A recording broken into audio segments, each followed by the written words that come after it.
আগের ভিডিওতে তোমরা হচ্ছে আপেক্ষিক লিনতাপ কাকে বলে, তারপরে বিভিন্ন অবস্থান্তরের যে লিনতাপ মানে পদার্থের হচ্ছে অবস্থার পরিবর্তনের সময় বিভিন্ন রকম কঠিন থেকে তরল, তরল থেকে গ্যাস, বা উল্টো দিক থেকে বলতে গেলে গ্যাস থেকে হচ্ছে তরল, তরল থেকে কঠিন, এরকম বিভিন্ন অবস্থার পরিবর্তনের সময় আমরা বিভিন্ন রকমের লিনতাপের হচ্ছে প্রয়োজন, মানে আলাদা আলাদা অবস্থার পরিবর্তনের লিনতাপগুলোকে আমরা আলাদা আলাদা নামকরণ করেছিলাম, কাকে বলে সেগুলো পড়েছি। আর হচ্ছে জেনারেলি তোমাদের এখানে জলের ক্ষেত্রে সিজিএস আর এসআই পদ্ধতি জলের হচ্ছে বাষ্পীভবনের লিনতাপ বা ধরো গলনের লিনতাপ, তো এই জিনিসগুলো তোমরা হচ্ছে এখানে পড়েছো। তো জলের ক্ষেত্রে আমরা অঙ্কও দেখেছিলাম 2-3টে, যেটা তোমাদের বইতে ছিল, আমি সেটা আলোচনাও করেছিলাম। আজকে দেখো বলেছে এই যে অবস্থার পরিবর্তনের ফলে বলেছে লিনতাপ সম্পর্কিত লেখচিত্রের বর্ণনা। এখানে একটা লেখচিত্র হচ্ছে অঙ্কন করা আছে, কিছুই নয়, এই যে কঠিন থেকে তরল বা তরল থেকে বাষ্পে যে পরিণত হচ্ছে, মানে এক অবস্থা থেকে আরেক অবস্থায় পদার্থের পরিবর্তনের সময় যে লিনতাপগুলো আমরা আগের দিন পড়েছিলাম, সেটাই এখানে একটা গ্রাফে বা চিত্রের মাধ্যমে দেখানো আছে।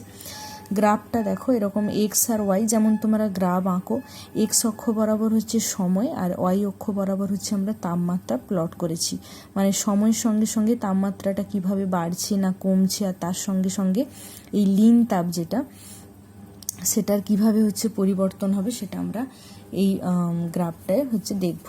প্রথমে কি বলেছে দেখো, কঠিন পদার্থে যদি আমরা তাপ প্রয়োগ করি প্রথমে তার তাপমাত্রা বৃদ্ধি পাবে, যতক্ষণ না অবস্থার পরিবর্তন হচ্ছে তাপমাত্রা বৃদ্ধি পেতে থাকে। আমরা এর আগে অলরেডি জেনে গেছি, যেই মুহূর্তে অবস্থার পরিবর্তন হবে অর্থাৎ কঠিন থেকে যখন তরলে পরিবর্তন হওয়া শুরু করবে তখন কিন্তু তার তাপমাত্রার বৃদ্ধি পাবে না। প্রথমে কঠিন থেকে তরলে আসতে গেলে কি হবে, গলতে শুরু করবে, তাহলে কঠিন থেকে তরলে যখন পরিবর্তন হচ্ছে সেটাকে আমরা গলনের লিনতাপ আগের দিন পড়েছিলাম। তাহলে কি বলেছে দেখো, কঠিন পদার্থে তাপ প্রয়োগ করলে প্রথমে তার তাপমাত্রা বৃদ্ধি পাবে এবং সেটি গলে তরলে পরিণত হয়, তারপর তরলের তাপমাত্রা বৃদ্ধি পায় এবং তরলটি কি হবে, বাষ্পে পরিণত হবে, এরপর বাষ্পের উষ্ণতা বৃদ্ধি পেতে থাকে। এক্ষেত্রে সময় এবং তাপমাত্রার ভিতর একটি লেখ পাশের চিত্রে হচ্ছে প্রদর্শিত হলো। মানে কিভাবে আছে দেখো, এ বিন্দু কঠিন বস্তুর প্রাথমিক তাপমাত্রা নির্দেশ করছে। এই যে এ বিন্দু, সবার কাছে বই আছে, বুঝতে অসুবিধা হবে না, আমি কি বলছি একটু দেখে নাও। এই যে হচ্ছে এ বিন্দু, এখান থেকে হচ্ছে শুরু হলো। এবার কি বলেছে, এ বি অংশ বস্তুর কঠিন অবস্থা বোঝায়। এই যে এ বি অংশ, ঠিক আছে, এই যে এ বি অংশ, এই অংশটা মানে এ থেকে হচ্ছে বি, এই অংশটা কি বোঝাচ্ছে না, বস্তুটা কিন্তু তখনও কঠিন অবস্থায় আছে, মানে গলা শুরু হয়নি, গলনাঙ্কে পৌঁছায়নি, আমি তাপ দিচ্ছি, আস্তে আস্তে কি হচ্ছে তাপমাত্রা বৃদ্ধি পাচ্ছে। তাহলে সময়ের সঙ্গে সঙ্গে যেহেতু তাপমাত্রা বৃদ্ধি পাচ্ছে, গ্রাফটা কি হচ্ছে, গ্রাফের প্লটটা আমরা এরকম ঊর্ধ্বমুখী এঁকেছি, মানে এটাই বোঝাচ্ছে সময়ের সঙ্গে সঙ্গে তাপমাত্রা বাড়ছে। এই অংশটা, এই যে এ বি, এই অংশটা হচ্ছে কঠিন পদার্থ নির্দেশ করছে, তাই জন্য কঠিনের যেহেতু ইংলিশে সলিড বলা হয় এস, তাই জন্য এটাকে এস দিয়ে চিহ্নিত করা আছে, ঠিক আছে। তো এখানে কি হবে, আস্তে আস্তে তাপমাত্রা বৃদ্ধি হবে। বি বিন্দুতে কিন্তু কি হবে না, কঠিনটা কিন্তু তার গলনাঙ্কে পৌঁছবে, এটা নির্দেশ করছে। আচ্ছা, আমি কি তোমাদের পরের পেজে এখানে তোমার এক্সপ্লেন করা আছে জিনিসটা, কথাগুলো কি বলা আছে আমি একটু বলে নিই, দিয়ে ওই ছবিটা তোমাদেরকে বলে দেবো। এই যে উষ্ণতা বাড়তে থাকবে, বিসি অংশ বলেছে কঠিন পদার্থের গলন বোঝায়, থিটা এম হলো কঠিন পদার্থের গলনাঙ্ক, ঠিক আছে। আমি এক কাজ করি, আমি তোমাদের তো বইটা আছেই, বইয়ের সাথে সাথে আমি এটা তোমাদেরকে খাতায় এঁকে লেখচিত্রটা এঁকে দেখাই, তাহলে তোমরা কিন্তু জিনিসটা হচ্ছে বুঝতে পারবে। যেহেতু পেজটা উল্টে গেছে, তাই পেজটা যেহেতু উল্টে গেছে বারবার ছবিটা দেখাতে আর কথাটা বলতে আমার একটু অসুবিধেই হবে। আচ্ছা দাঁড়াও, আমি একটু ছবিটা হচ্ছে এঁকে নিই। প্রথমে দেখো এই ছবিটা হচ্ছে ছিল, আচ্ছা আমি খাতায় একটু ছবিটা এঁকে নিই, দিয়ে তোমাদেরকে আমি বলছি লেখাটার সাথে, কারণ বারবার হচ্ছে ছবি আর যেহেতু চিত্র আর তোমার লেখাটা পেজটা উল্টে গেছে, তাই তোমাদেরও বুঝতে অসুবিধা হবে, আমারও একটু বারবার উল্টে বলতে তোমাদের বইয়ের সঙ্গে মিলিয়ে বলতে একটু অসুবিধেই হবে, তাই জন্য আমি একটু ছবিটা এঁকে নিচ্ছি। দেখো প্রথমে হচ্ছে এ বিন্দু, টেম্পারেচার বাড়লো, বিতে পৌঁছলো, বি থেকে কি হবে, সিতে আসবে, সি থেকে আবার ডি, ডি থেকে ই, ই থেকে এফ, এই হচ্ছে ছবি। এ বি সি আমি এঁকে নিই, তোমাদের বলছি। সি হচ্ছে ডি, এটা হচ্ছে এল, আচ্ছা ডির পর হচ্ছে এল অ্যান্ড জি, এটা হচ্ছে ই, এটা হচ্ছে জি, এটা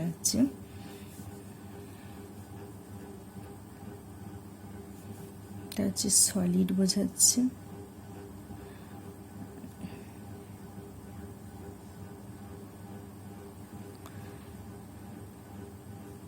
এটা হচ্ছে থিটা এম, আর এটা হচ্ছে,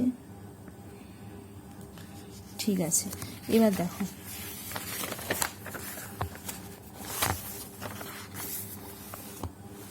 আচ্ছা, এবার দেখো ছবিটা আমি তোমাদেরকে এখানে দেখাচ্ছি, এই যে এবার তোমরা একসাথে দেখো কি, এটা হচ্ছে তাপমাত্রার সঙ্গে হচ্ছে সময়ের হচ্ছে লেখচিত্র এঁকেছি। এক্স অক্ষ বরাবর হচ্ছে সময় আছে, আর ওয়াই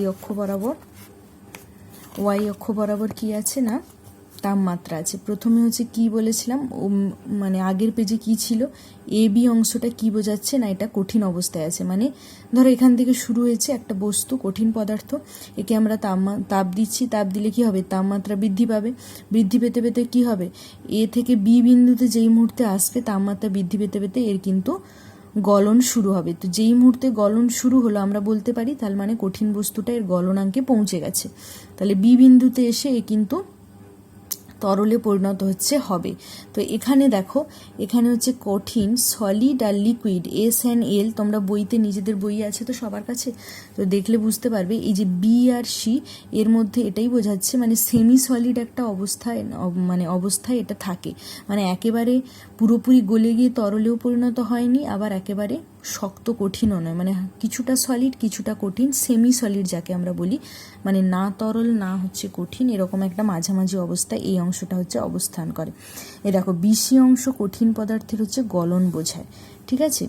এই যে এই অংশটা মানে এ বিন্দু থেকে শুরু হলো, আমরা বাইরে থেকে তাপ প্রয়োগ করলাম, আস্তে আস্তে টেম্পারেচার কি হবে, কঠিন পদার্থের বৃদ্ধি পাবে, তাপমাত্রা বৃদ্ধি পাবে, পেতে পেতে পেতে পেতে কি হলো, বি বিন্দুতে এসে পৌঁছালো। যেই বি বিন্দুতে এলো মানে এটা তার সর্বোচ্চ তাপমাত্রায় পৌঁছালো, যে তাপমাত্রায় কি হবে, ওই কঠিন পদার্থ গলনাঙ্কে পৌঁছে গেছে, মানে এবার গলন শুরু হবে। তো এই যে থিটা এম, এই যে বলেছে থিটা এম হলো কঠিন পদার্থের গলনাঙ্ক, মানে এই যে বিন্দুটা এটাই বোঝাচ্ছে যে এই টেম্পারেচার বা এই তাপমাত্রাটা কি হচ্ছে, এই কঠিন পদার্থের গলনাঙ্ক নির্দেশ করছে। মানে এই টেম্পারেচার বা তাপমাত্রায় পৌঁছানোর পর কি হলো না, এই কঠিন পদার্থ গলতে শুরু করে দিল। তার মানে এটাই বোঝাচ্ছে যে এই কঠিন পদার্থের ক্ষেত্রে এই তাপমাত্রাটাই এর হচ্ছে গলনাঙ্ক। এবার বি থেকে সি এই অংশটা কি বোঝাচ্ছে না, কঠিন, এই যে বিসি অংশ কঠিন পদার্থের গলন বোঝায়।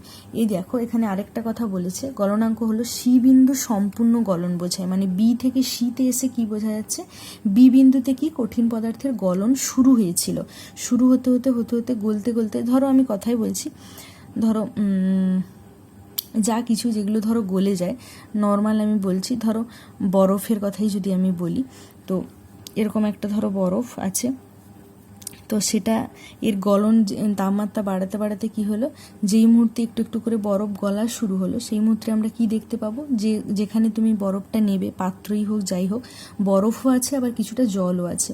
তাহলে এই অংশটাই হচ্ছে বিসি, ঠিক আছে, মানে সেমি সলিড আমরা বলবো, কঠিন আর তরল উভয় অবস্থান করছে। দিয়ে কি হবে, যখন বরফটা গলে পুরোপুরি গলে গিয়ে পুরো একেবারে জলে পরিণত হয়ে যাবে, আমরা কি বলবো, বরফটা পুরোপুরি গলে গেছে, সেটাই হচ্ছে সি বিন্দু। মানে সি বিন্দুতে হচ্ছে কিন্তু পুরোপুরি গলনটা হয়ে গেছে। এই যে সি বিন্দু সম্পূর্ণ গলন বোঝাচ্ছে। এরপর কি হচ্ছে, সি থেকে হচ্ছে ডি, এটা হচ্ছে লিকুইড স্টেট, তরল অবস্থা। এখানেও আবার আমি তাপমাত্রা আস্তে আস্তে বৃদ্ধি করতে কি দেখতে পাবো না, তরলটার হচ্ছে উষ্ণতা বা তাপমাত্রাটা কি হচ্ছে আস্তে আস্তে বৃদ্ধি পাচ্ছে। পেতে পেতে পেতে পেতে কি হবে, ডি বিন্দুতে যখন আসবে এবার কি হবে, তরলটা হচ্ছে, তরলের পর কি হবে, গ্যাসীয় অবস্থায় যাবে, কঠিন তরল তারপর তো গ্যাস, তো গ্যাসীয় অবস্থায় মানে এখানে এসে কি হবে, তার আমরা বাষ্প স্ফুটনাঙ্কে পৌঁছে যাবে। তো স্ফুটনাঙ্ক পৌঁছে যাচ্ছে মানে কি, তরলটা ফুটে এবার বাষ্পে পরিণত হচ্ছে। যেই টেম্পারেচারে আসার সাথে সাথে ওই তরল হচ্ছে ফুটে বাষ্পে পরিণত হওয়া শুরু করবে, তাকে আমরা ওই টেম্পারেচারটাকে কি বলবো, স্ফুটনাঙ্ক। তার মানে আমরা এটা বলতে পারি, এটা দেখো এটা ছিল হচ্ছে temperature of melting theta M. এই থিটা এম এটাই বোঝাচ্ছে মেল্টিং মানে কি গলন। তো এটা এই জন্য আমরা এটাকে বলি মানে গলনের হচ্ছে তাপমাত্রা বা গলনের তাপমাত্রা। তো থিটা হচ্ছে তাপমাত্রাকে বোঝায় আর এম মানে মেল্টিং, মানে থিটা অফ মেল্টিং এটা হচ্ছে এই কঠিন বস্তুটার হচ্ছে গলনের এই তাপমাত্রাটা নির্দেশ করছে, মানে এটাই গলনাঙ্ক বি বিন্দু। আর ডি বিন্দু কি হচ্ছে বোঝাচ্ছে না স্ফুটনাঙ্ক, তার মানে theta of vaporisation theta V, ঠিক আছে। এটা হচ্ছে ভি, ভেপার হচ্ছে বাষ্পে পরিণত হয়, তো সেই হিসেবে থিটা অফ ভেপারাইজেশন মানে এই ডি বিন্দুতে এই টেম্পারেচারে আসার পর কি হচ্ছে তরলটা বাষ্পে পরিণত হয় শুরু করছে। তো ডি থেকে ই এর মধ্যে কি হবে এই লিকুইড আর গ্যাস দুটো স্টেট হচ্ছে অবস্থান করবে ঠিক আগেরটার মতো, মানে জাস্ট শুরু হলো, এবার আস্তে আস্তে পুরোপুরি তরলটা পুরোপুরি বাষ্পে পরিণত হতে কিছুটা তো সময় লাগবে। তো ডি থেকে ই এই অংশটা তাহলে আমরা বলতে পারি যে এখানে লিকুইড আর গ্যাস দুটোই কিন্তু স্টেট ইকুয়ালি হচ্ছে এখানে আমাদের কিন্তু অবস্থান করছে, ঠিক আছে। ইকুয়ালি মানে আমি এই সেন্সে বলছি দুটো স্টেট মানে দু ধরনের অবস্থায় আমরা এখানে দেখতে পাবো। এবার আস্তে আস্তে কী হবে তরলের পরিমাণ কমতে থাকবে, গ্যাসের পরিমাণ বাড়তে থাকবে, কারণ যত সময় যাবে তত কী হবে তরল হচ্ছে বাষ্পে পরিণত হয়ে গ্যাসীয় অবস্থায় চলে যাবে, ঠিক আছে। তো তাহলে ডি থেকে ই এই দেখো ডি অংশ তরল পদার্থের স্ফুটন বোঝায়, ঠিক আছে। থিটা বি হলো তরল পদার্থের স্ফুটনাঙ্ক। আচ্ছা এখানে বয়েলিং বলেছে, ভেপারাইজেশন বলতে পারো বা বয়েলিং বলতে পারো, যেটা বইতে আছে তাই বলো। থিটা বি মানে থিটা অফ বয়েলিং, বয়েল করা মানে হচ্ছে ফুটতে শুরু করা, তো সেই হিসেবে হচ্ছে থিটা বি এটা হচ্ছে বোঝাচ্ছে কি তরল পদার্থের স্ফুটনাঙ্ক। এই যে দেখো ই বিন্দু কি বোঝাচ্ছে সম্পূর্ণ বাষ্পীভবন বোঝাচ্ছে, মানে ই বিন্দুতে যেই মুহূর্তে এলো এটাই বোঝাচ্ছে যতটা তরল ছিল সম্পূর্ণরূপে পুরোপুরি গ্যাসীয় অবস্থায় চলে গেছে, ই বিন্দু এটাই বোঝাচ্ছে। এরপর কি ই এফ অংশ গ্যাসের তাপমাত্রা বৃদ্ধি বোঝায়, এই যে ই এফ আরও যদি আমি ক্রমশত তাপ দিচ্ছি, তাপ দিতে থাকলে কি দেখবো না কিছুটা হচ্ছে গ্যাসের তাপমাত্রা কি হবে বেড়ে গেছে, তাই জন্য এই অংশটা এইভাবে ওপরের দিকে মানে এরকম রাইজ হয়েছে খাড়া হয়েছে, কারণ এক্ষেত্রে এটাই বোঝাচ্ছে যে তাপমাত্রা এখানে বৃদ্ধি হয়েছে। এই গেল এই গ্রাফটা। এবার নেক্সট তোমাদের উল্টোটা হবে, মানে আমরা গ্যাস থেকে তরলে আসবো, তরল থেকে হচ্ছে কঠিনে আসবো, কিছুই না এখানে জাস্ট তাপমাত্রার সময়ের সঙ্গে গ্রাফটা প্লট করেছে এটাই বোঝানোর জন্য যে কিভাবে হচ্ছে আমরা তাপমাত্রা বৃদ্ধি করলে প্রথমে কিছুটা তাপমাত্রা বৃদ্ধি পেল, যেই হচ্ছে প্রথমে কি হবে কঠিন থেকে তরলে পরিণত হচ্ছে, যেহেতু প্রথমে তাপমাত্রা বৃদ্ধি করছি মানে কি কঠিন থেকে তরল, তরল থেকে গ্যাস হবে, যখন এবার আমরা তাপ নিষ্কাশন করব যেটা এখানে তোমাদের উল্টোটা আছে সেটা আমি বলছি এখনই, তখন উল্টোটা দেখব গ্যাস থেকে তরল হবে, তরল থেকে কঠিন হবে। তো এখানে তাহলে প্রথম ক্ষেত্রে তাপমাত্রা দিচ্ছি, বৃদ্ধি পেলে তাপমাত্রা যেই অবস্থায় হচ্ছে কি হবে জাস্ট অবস্থার পরিবর্তন হওয়া শুরু করে দেবে, তখন আর কি হবে তাপমাত্রা আর বাড়বে না, একই রকম থাকবে, এটা তোমরা পড়েছো। সম্পূর্ণরূপে ওই অবস্থার পরিবর্তনের পর আবার আমি যখন তাপমাত্রা বৃদ্ধি করছি আবার জিনিসটা বাড়ছে, এখানে কঠিন থেকে তরল হয়েছিল, এই যে বিসি এটাই বোঝাচ্ছে এই মুহূর্তে কিন্তু অবস্থার পরিবর্তনটা হচ্ছিল, এখানে কঠিন গলে সবেমাত্র তরলে পরিণত হচ্ছিল, সি বিন্দুতে এসে পুরোপুরি অবস্থার পরিবর্তন শেষ, মানে পুরোপুরি কঠিন তরলে পরিণত হয়ে গেছে। তারপরে যখন আবার তাপমাত্রা বৃদ্ধি করছি তখন দেখছি আবার হচ্ছে তাপমাত্রার বৃদ্ধি হলো, তরলের হচ্ছে কি হচ্ছে উষ্ণতা বা তাপমাত্রা পরপর বাড়ছে। এবার যখন আবার তরল আবার গ্যাসীয় অবস্থায় আসবে, আবার যখন অবস্থার পরিবর্তন ঘটা শুরু হবে সেই মুহূর্তে কি আবার হচ্ছে তাপমাত্রার কোনো বৃদ্ধি নেই, আবার ফিক্সড, এই জন্যে কি হচ্ছে এক্স অক্ষের সঙ্গে ওয়াই অক্ষটা ওই জায়গায় কি হচ্ছে প্যারালাল বা সমান্তরাল হচ্ছে কার্ভ হচ্ছে দেখাচ্ছে, ঠিক আছে। তো এখানেও দেখো লিকুইড থেকে গ্যাসীয় অবস্থায় হওয়া স্টার্ট শুরু হলো, কারণ এটা বয়েলিং পয়েন্ট শুরু হলো, স্ফুটন শুরু হলো, দিয়ে ঠিক যখন আবার পুরোপুরি হচ্ছে তরল বাষ্পে পরিণত হয়ে গেল, গ্যাসীয় অবস্থায় চলে এলো, তারপরে যখন আমি আবার টেম্পারেচার বৃদ্ধি করছি তখন দেখছি কি আবার এরকম কার্ভটা ওপরের দিকে উঠেছে, এটাই হচ্ছে এখানে আছে। জেনারেলি তোমাদের পরীক্ষায় এরকম গ্রাফ এঁকে এক্সপ্লেন করতে দেবে না, কিন্তু যেহেতু বইতে আছে জেনে রাখলে কোনো অসুবিধা নেই। আচ্ছা নেক্সট হচ্ছে উল্টো পার্টটা, এবার আমরা গ্যাস থেকে দেখো লিকুইডে আসবো, লিকুইড থেকে সলিডে আসবো, তাহলে উল্টোটা হবে, এভাবে গ্রাফটা এরকম নিচের দিকে নামবে, আর যেখানে অবস্থার পরিবর্তন হবে যে জায়গাগুলো সেই জায়গাগুলো আগের মতোই আবার এক্স অক্ষের সঙ্গে সমান্তরালই হয়েছে। এখানে দেখো কি বলেছে, ইডি অংশে ঘনীভবনের লিনতাপ এবং সিবি এই অংশ কঠিনীভবনের লিনতাপ নিষ্কাশিত হয়। আচ্ছা দেখো কি বলে নিছে, এটা তো প্রথমটা গেল। এরপর বলেছে একটি গ্যাসীয় পদার্থ থেকে যদি আমরা তাপ নিষ্কাশিত করতে থাকি তাহলে প্রথমে তার তাপমাত্রা কমবে, তারপর সেটি ঘনীভূত হয়ে তরলে পরিণত হবে। মানে যেটা আগের দিন অবস্থার পরিবর্তনের সময় পড়েছিলাম যে যখন হচ্ছে গ্যাসের থেকে যখন তরলে পরিণত হয় তাকে আমরা কি বলি, ঘনীভবন বলি, ঘনীভবনের লিনতাপ। তারপর তরলটি কি হবে, তাপমাত্রা আবার এই যে দেখো প্রথমে গ্যাস আমি তাপমাত্রা নিষ্কাশন করছি, মানে আস্তে আস্তে তাপমাত্রা কমতে থাকছে। প্রথমে এরকম অবস্থায় এলো, ই বিন্দু কি করছে, থিটা সি মানে টেম্পারেচার অফ কম্প্রেশন, সি বলতে কম্প্রেশন বা ঘনীভবন, ঠিক আছে, ইংলিশ এখানে ডিনোট করা আছে, তো সেই হিসেবে এটা হচ্ছে theta C temperature of compression. এখানে ঘনীভবন শুরু হলো, মানে এখানে কি হবে, গ্যাসটা এবার আস্তে আস্তে করে ঘনীভূত হচ্ছে, মানে বিন্দু বিন্দু জলের আকারে জমবে, মানে তরলে পরিণত হচ্ছে। তাহলে যেই মুহূর্তে শুরু হলো সেখান থেকে পুরোপুরি যতক্ষণ না তরলে পরিণত হচ্ছে ততক্ষণ কি হবে, আমি যতই উষ্ণতা টেম্পারেচার বাইরে থেকে বাড়াতে থাকি না কেন আর কিন্তু আমি কোনো রকম মানে বাড়া কমা দেখতে পাবো না। বাড়ার তো এখানে বিষয় নেই, কমবে না।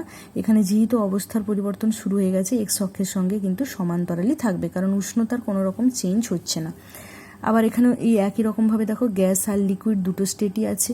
এবার ডি বিন্দু থেকে এখানে পুরোপুরি কি লিকুইড বা তরলে পরিণত হয়ে গেল। এরপর যখন আমরা আবার তাপ নিষ্কাশিত করছি, তাপমাত্রা মানে তাপ বের করে দিচ্ছি, ঠান্ডা করছি যেটা, তখন কি হচ্ছে, আবার আস্তে আস্তে টেম্পারেচার বা তাপমাত্রা কমতে থাকছে। দিয়ে কি হবে না, সি বিন্দু এখানে দেখো, আচ্ছা এখানে বলে দিই কি আছে। তারপর তরলটি আবার তাপমাত্রা কমতে থাকবে, তরলটি হচ্ছে তখন কি হবে, কঠিনীভবন হবে, এবং তারপর কি হবে, কঠিনটা তাপমাত্রা কমতে থাকবে। আচ্ছা কঠিনীভবন এটা হচ্ছে মানে টেম্পারেচার অফ ফ্রিজিং পয়েন্ট, এই যে ফ্রিজ জমে যাওয়া কঠিন হওয়া আগের দিন পড়েছো, তাহলে সি বিন্দু হচ্ছে টেম্পারেচার অফ ফ্রিজিং, এই যে থিটা এফ এখানে বইতে একটু হালকা একদম ছোট করে লেখা আছে, এখানে বুঝতে তোমাদের হয়তো এই মোবাইলে অসুবিধা হবে, কিন্তু নিজেরা বইয়ের দিকে তাকাও বুঝতে পারবে, একটা হালকা করে এফ লেখা আছে, মানে টেম্পারেচার অফ ফ্রিজিং। এই বিন্দুটা কি করছে না, আবার হচ্ছে কি হচ্ছে, তরল হচ্ছে কঠিন অবস্থায় ফিরে আসছে, মানে এখানে কি হলো, আস্তে আস্তে জমতে শুরু করছে তরল। এবার এই যে রেখাটা সিবি বা বিসি এটাই ডিনোট করছে, এখানে লিকুইড আর সলিড দুটোই কিন্তু সমান, মানে দুটো স্টেটই আমরা এখানে লক্ষ্য করব। এখানে তাপমাত্রার কোনো পরিবর্তন হচ্ছে না, তাই জন্য এক্স অক্ষের সঙ্গে কিন্তু এই অংশটা আবার আগের মতোই সমান্তরাল আমরা দেখতে পেলাম। হয়ে গেল বি বিন্দুতে আসা যখন এলো যখন তরলটা, তখন পুরোপুরি কি হচ্ছে, ওই তরল কিন্তু কঠিনে পরিণত হয়ে গেছে। এরপর যদি আমরা আরও তাপমাত্রা কমাতে থাকি সেক্ষেত্রে কিন্তু সলিডটার কি হবে, তাপমাত্রা কমতে থাকবে। এটাই হচ্ছে এখানে হয়েছে। এখানে দেখো এই কথাই লেখা আছে, প্রথমে আমরা তাপ নিষ্কাশিত করতে করতে যদি করি তাহলে প্রথমে তার তাপমাত্রা কমবে গ্যাসীয় পদার্থটা, তারপর সেটি ঘনীভূত হয়ে তরলে পরিণত হবে। এই যে ই বিন্দুতে কি হচ্ছে, তরলে পরিণত হচ্ছে, ই বিন্দুতে শুরু হয়েছিল, ডি বিন্দুতে পুরোপুরি তরলে পরিণত হয়ে গেছে। তারপর বলেছে আবার যদি নিষ্কাশিত করি তরলটার তাপমাত্রা কমবে, তরলটার কঠিনীভবন হবে। কঠিনীভবন এই যে কঠিনীভবন হচ্ছে তোমার, হ্যাঁ সি বিন্দুতে শুরু হয়েছিল, বি বিন্দুতে শেষ হয়েছে, তাহলে কঠিনীভবন হয়ে গেল। এবং তারপর কি হবে, কঠিনটার তাপমাত্রা আবার কমতে থাকবে, যেহেতু আমি ক্রমশ তাপমাত্রাটা মানে তাপ নিষ্কাশন করছি, তাপমাত্রা কিন্তু এই যে কমে গেছে। এক্ষেত্রে সময় এবং তাপমাত্রার একটি লেখ ওপরের চিত্রে প্রদর্শিত হলো। এই যে ওপরের চিত্র, এটা হচ্ছে উল্টোটা, মানে গ্যাস থেকে তরল, মানে পরপর হচ্ছে তাপ নিষ্কাশিত হচ্ছে। এখানে বলেছে দেখো ইডি অংশে ঘনীভবনের লিনতাপ, এই যে এটা ঘনীভবন, কারণ গ্যাস হচ্ছে তরলে পরিণত হচ্ছে, তাকে আমরা ঘনীভবন বলি। তো ইডি অংশটা পুরোপুরি হচ্ছে ঘনীভবনের লিনতাপ, আর সিবি অংশটা হচ্ছে কঠিনীভবনের হচ্ছে লিনতাপ হচ্ছে নিষ্কাশিত হচ্ছে। তো এরপর কি বলেছে, এফ বিন্দু একটি গ্যাসের প্রাথমিক তাপমাত্রা নির্দেশ করে। এই যে এফ বিন্দু, এটা একটা গ্যাসের প্রাথমিক তাপমাত্রা নির্দেশ করছে। এফ ই অংশ পদার্থটির গ্যাসীয় অবস্থা বোঝায়, এই যে লেখা আছে গ্যাস। আচ্ছা যখন তার উষ্ণতা কমতে থাকে গ্যাসীয় অবস্থা বোঝায়, যেহেতু তাপ নিষ্কাশিত করছে এখানে হচ্ছে উষ্ণতা কমছে। ইডি অংশ গ্যাসটির ঘনীভবন বোঝাচ্ছে, এই যে ইডি অংশ, এটা হচ্ছে ইডি অংশ, এটা ঘনীভবন বোঝাচ্ছে, এটা আমি অলরেডি বলেছি, তোমরা নিজেরাও হচ্ছে দেখবে, পড়লে বুঝতে পারবে। আচ্ছা থিটা সি, এই যে থিটা সি এটা হচ্ছে টেম্পারেচার অফ কম্প্রেশন, ঘনীভবন বিন্দু, যেটা এই যে থিটা সি ঘনীভবন বিন্দু নির্দেশ করে। ডি বিন্দু হচ্ছে কি নির্দেশ করছে, সম্পূর্ণ ঘনীভবন বোঝাচ্ছে, আমি অলরেডি এগুলো বলে দিয়েছি। ডিসি এটা কি হচ্ছে, এখানে তরলের তাপমাত্রা কমছে। সিবি অংশ কি করছে, তরলের কঠিনীভবন বোঝাচ্ছে, এখানে শুরু হলো এখানে পুরোপুরি শেষ হলো, তার মানে বি বিন্দু কি ফ্রিজিং পয়েন্ট। এই যে থিটা এফ হচ্ছে কি তরলটির হিমাঙ্ক নির্দেশ করে, মানে ফ্রিজিং পয়েন্ট নির্দেশ করে। বি বিন্দু সম্পূর্ণ হচ্ছে কঠিনীভবন নির্দেশ করছে। বি এ অংশে কঠিনের তাপমাত্রা কমে, এখানে আরও তাপমাত্রা কমছে। এটা তোমরা এমনি বোঝার জন্য বা জেনে রাখার জন্য দিয়েছি। জেনারেলি কিন্তু তোমাদের পরীক্ষাতে এরকম গ্রাফ এক্সপ্লেন করতে জেনারেলি কোশ্চেন আসে না বা বলে না। যাই হোক, আছে যেহেতু তোমরা এটা একটু জেনে রাখবে, কিছুই তো নয়, শুধু একটু বুঝলেই হবে যে কোথা থেকে অবস্থার পরিবর্তনটা শুরু হলো আর কোথায় শেষ হচ্ছে, সেই অংশটা আমরা শুধুমাত্র এক্স অক্ষের সমান্তরাল আঁকবো, কারণ ওই অংশে কিন্তু তাপমাত্রার কোনো পরিবর্তন হবে না। এবার যদি ধরো আমি বাইরে থেকে তাপমাত্রা দিতে থাকি, মানে কঠিন থেকে তরল, তরল থেকে গ্যাসীয় হয়, তখন কার্ভটা এরকম হচ্ছে আগেরটার মতো হবে, এভাবে হচ্ছে ওপর দিকে উঠবে, বাড়তে থাকবে। আর যদি উল্টোটা হয়, গ্যাস থেকে তরল, তরল থেকে কঠিন হয়, সেক্ষেত্রে গ্রাফটা এরকম নিম্নমুখী হবে। আর মাঝে মাঝে যে অংশে অবস্থার পরিবর্তন হবে সেই অংশগুলো এক্স অক্ষের সমান্তরাল হবে।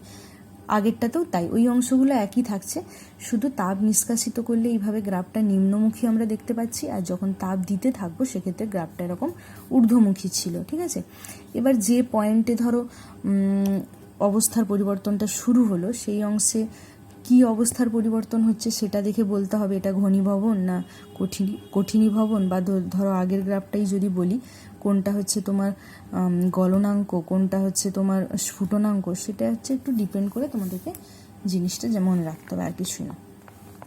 আচ্ছা, এই গেল হচ্ছে গ্রাফ। এরপরে যেটা তোমাদের আছে স্যাচুরেটেড অ্যান্ড আনস্যাচুরেটেড ভেপার, সম্পৃক্ত ও অসম্পৃক্ত বাষ্প কাকে বলে, সেটা আমি তোমাদের নেক্সট ভিডিওতে বলছি।